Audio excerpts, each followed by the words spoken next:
那明仔载8月23，除了这玉山丁胖公投以外，也阁有7个立委的罢免案。中选会是来公布，这届投票的人数呢是拢总有2000多万人，其中第一届登票的就有75万。而且提醒民众咧登票的时阵，就爱查身份证、囡仔也阁有投票的通知单。那准伫现场呢有公开来点票，互人看，安尼上当是罚到20万。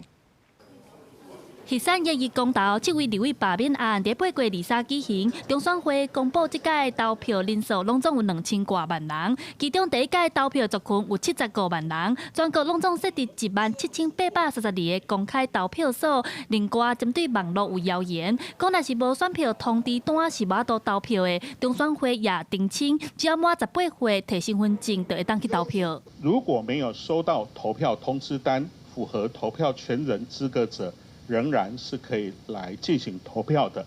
中选会也提起投票日记查身份证、囡仔投票通知单到指定的投票所，千万袂使甲公投票、罢免票查出去，若无会罚1年以下有期徒刑、万5块以下罚金。另外，若是踢破公投票，上当会互人罚万5块；若是违规点票互人看，上当是罚20万。那如果把罢免票或公投票吸出投票所，那这是有刑事责任。中华电信在这边所负责的是一个计票汇整的一个过程，那这些计票汇整的程式都是经过严谨的一个